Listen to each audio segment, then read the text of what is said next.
Jenderal Polisi Raden Said Sukanto Tjokroediatmodjo ditetapkan menjadi Kapolri pertama pada 29 September 1945. Selama 14 tahun menjabat, Raden Said Sukanto Tjokroediatmodjo berperan aktif dalam pembentukan Kepolisian Nasional Indonesia dan Mobile Brigade atau BRIMOB.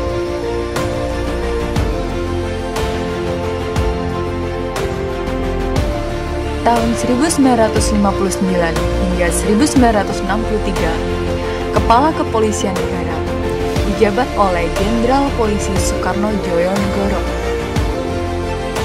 Pada masa jabatannya, Catur Prasetya resmi dijadikan pedoman kerja Kepolisian Republik Indonesia. Beliau juga berhasil membentuk 26 sekolah polisi negara di seluruh Indonesia.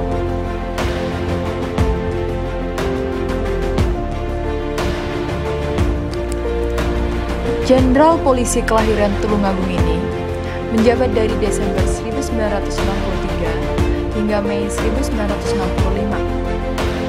Sekolah Staf dan Komando Angkatan Kepolisian didirikan di Lembang, Bandung pada masa jabatannya. Serta pemberlakuan KUHP dan HAP Tentara, juga KUDT bagi anggota. Jenderal Polisi Sucipto Yudodiharjo menjabat sebagai Kapolri keempat pada tahun 1965 hingga tahun 1968. Berperan dalam penumpasan G30 SPKI dan pembentukan Akademi Angkatan Kepolisian pada 1 Oktober 1965. Posisinya sebagai Kapolri digantikan oleh Jenderal Polisi Hugeng Iman Santoso pada tanggal 15 Mei 1968.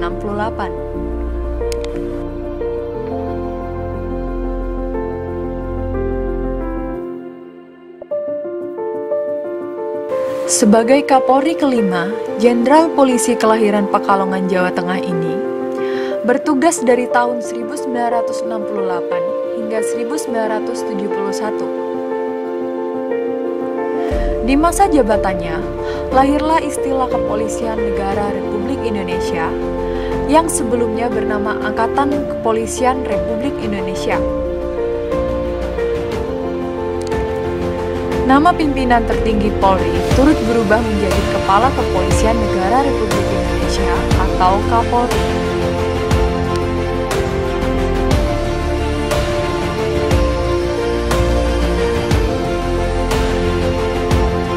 Menggantikan Jenderal Polisi Hugeng, Jenderal Polisi Muhammad Hasan menjabat sebagai Kapolri hingga tahun 1974. Selain berhasil menjaga situasi Kamtibmas pada pemilu 1971 dan sidang umum MPR 1973, tampuk pimpinan tertinggi Polri ini juga membentuk Direktorat Reserse Narkoba. Beliau juga mengeluarkan instruksi Kapolri yang mewajibkan anggota Polri mencantumkan NRP dalam menandatangani tulisan dinas.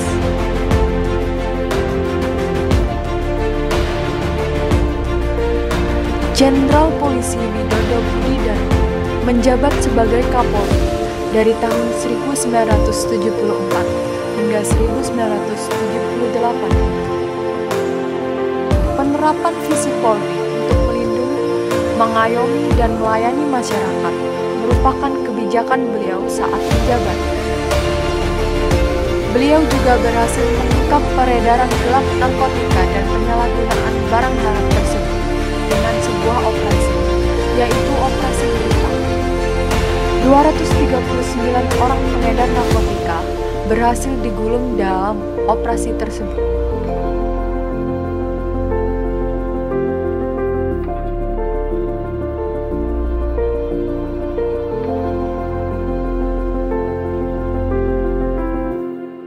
Jenderal Polisi Awaludin Djamin dilantik sebagai Kapolri pada tanggal 26 September 1978. Menjabat hingga tahun 1982, Jenderal Polisi Awaludin Djamin memprakarsai lahirnya KUHP serta penekanan hak dan kewenangan Polri dalam KUHP.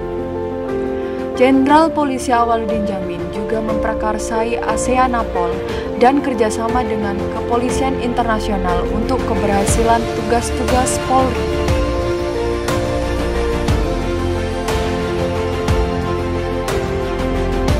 Jenderal Polisi Anton Sujarwo menjabat sebagai Kapolri dari tahun 1982 hingga tahun 1986. Penerapan rencana konsolidasi dan fungsionalisasi atau rekonfil merupakan salah satu kebijakan Jenderal Polisi kelahiran Bandung ini.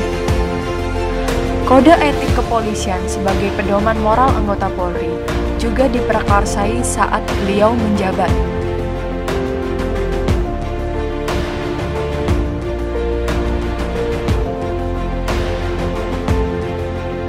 Jenderal Polisi Muhammad Sanusi merupakan Kapolri ke-10 yang menjabat dari tahun 1986 hingga tahun 1991. Salah satu keberhasilannya adalah mampu menjaga situasi Kamtibmas aman dan kondusif saat pelaksanaan pemilihan umum tahun 1987. Jenderal Polisi Muhammad Sanusi juga mengirim 50 perwira menengah Polri di bawah bendera PBB tahun 1989.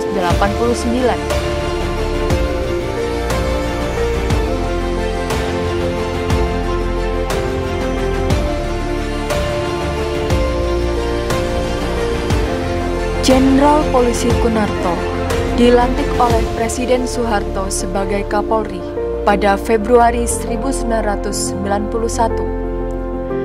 Salah satu kebijakan beliau yang terkenal adalah program komputerisasi SIM. 161 Mapores di Jawa, Kalimantan, dan Sumatera telah beliau kunjungi hingga akhir masa jabatannya di tahun 1993.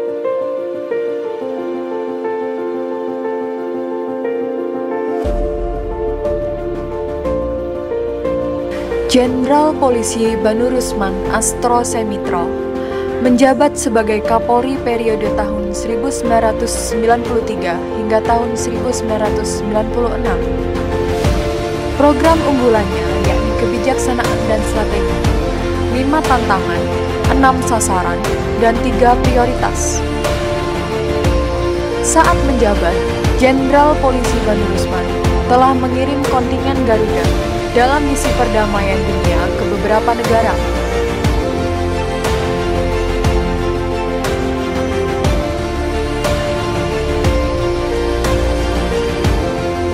Menjabat sebagai Kapolri selama 3 tahun sejak Maret 1995, Jenderal Polisi Dipyo Widodo menerapkan program 3 penampilan, yaitu penampilan perorangan, penampilan kesatuan, dan penampilan operasional. Pada Juni 1998, posisi Jenderal Polisi Dipyo Widodo digantikan oleh Jenderal Polisi Rusman Hadi.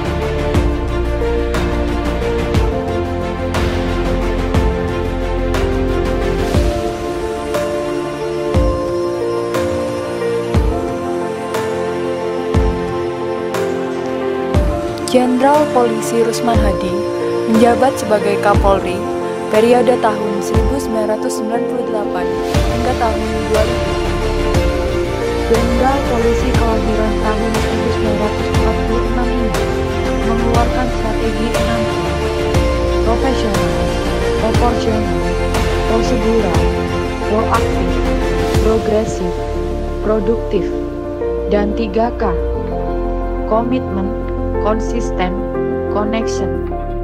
Pada masa jabatannya inilah kepolisian dipisahkan dari ABRI, tepatnya 1 April 1999.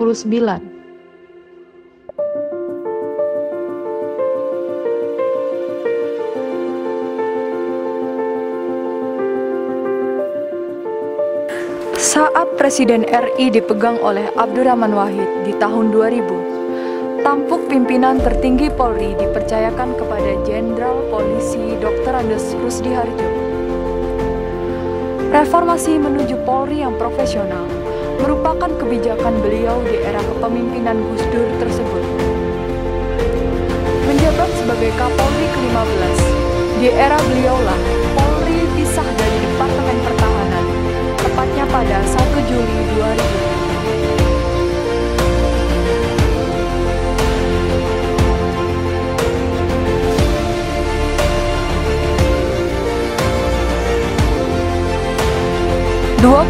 September 2000 hingga 29 November 2001, tongkat Komando Tertinggi Polri dipegang oleh Dr. Andes Suroyo Bimantoro. Di era kepemimpinannya, jenderal yang pernah menjabat Kapolwil Tabes Surabaya ini berhasil mengungkap dan menangkap pelaku peledakan bom yang terjadi di Bandung beserta jaringannya. Di akhir masa jabatannya, beliau berhasil menyempurnakan rancangan Undang-Undang Kepolisian.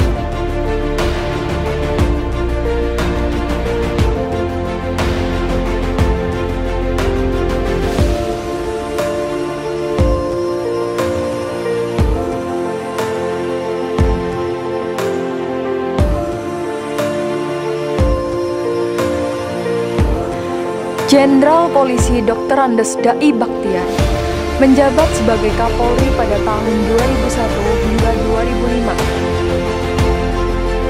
Keberhasilan beliau menangkap para pelaku bom Bali 1 yang terjadi pada masa itu berdampak pada tingginya kepercayaan dunia terhadap profesionalitas Polri. Jenderal kelahiran Indramayu tahun 1950 ini juga berhasil mengubah pemaknaan baru untuk Tribrata dan Catur Prasetya.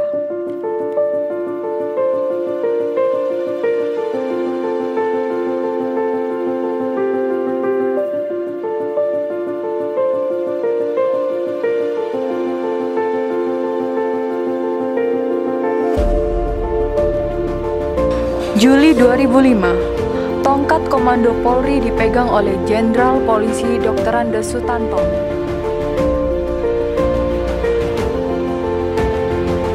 Jenderal kelahiran Pemalang, Jawa Tengah ini berhasil melakukan pemberantasan pencurian kelas kakap Indonesia dan pengungkapan identitas pelaku bom Bali 2.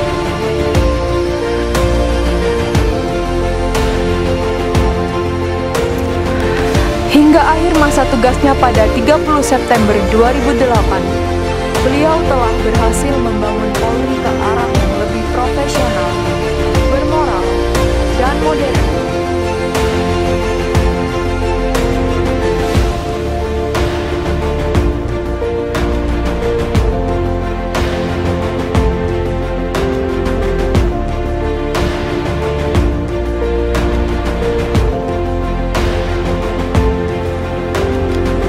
Kepemimpinan Presiden Susilo Bambang Yudhoyono, Jenderal Polisi Dr. Andes Bambang Hendarso Danilo menjabat sebagai Kapolri ke-19.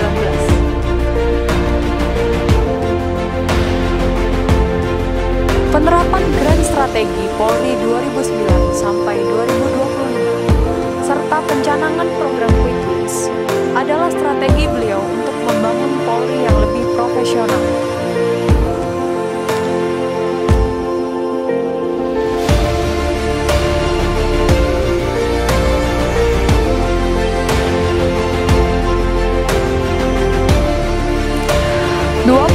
Oktober 2010 hingga 25 Oktober 2013, tampuk pimpinan tertinggi Polri dipercayakan kepada Jenderal Polisi Dr. Andes Timur Pradopo. Selama masa jabatannya, program pelayanan prima, anti KKN, dan anti kekerasan merupakan buah karya kebijakannya, sekaligus penerapan 10 program prioritas untuk Polri.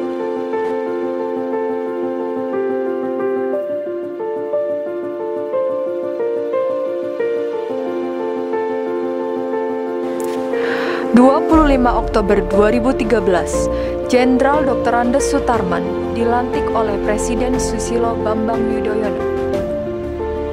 Jenderal kelahiran Weru Sukoharjo, Jawa Tengah ini berprinsip bahwa masyarakat membutuhkan kehadiran polisi, pada saat tidur mereka membutuhkan kehadiran polisi. Karena hadirnya polisi, masyarakat merasa aman dan tenang. Prinsip tersebut beliau sinergikan dengan 12 program prioritas yang harus dilaksanakan Polri pada saat itu.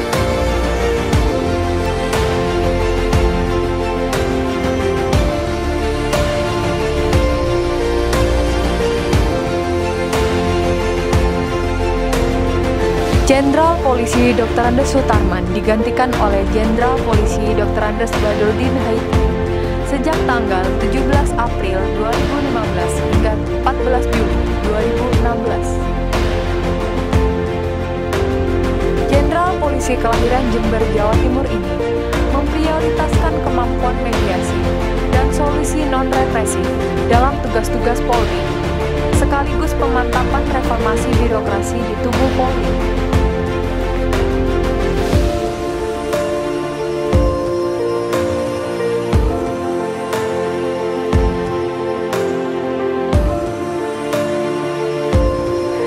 Jenderal Polisi Profesor Dr. Andes Muhammad Tito Karnavian menjabat sebagai Kapolri pada 13 Juli 2016 hingga 22 Oktober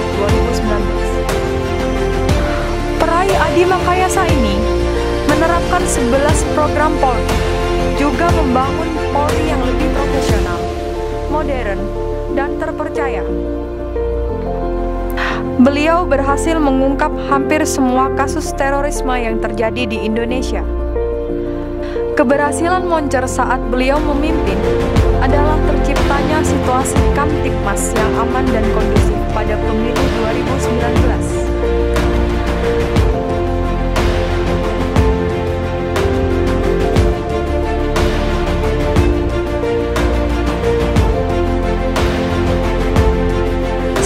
November 2019, Presiden RI Joko Widodo melantik Jenderal Dr. Andes Idam Aziz sebagai Kapolri. Saat kepemimpinannya, salah satu keberhasilan Moncer beliau adalah mampu memutus mata rantai penyebaran badai COVID-19 di Indonesia dengan sejumlah maklumat dan peraturan-peraturan yang tegas. Sejumlah gelombang besar unjuk rasa di tanah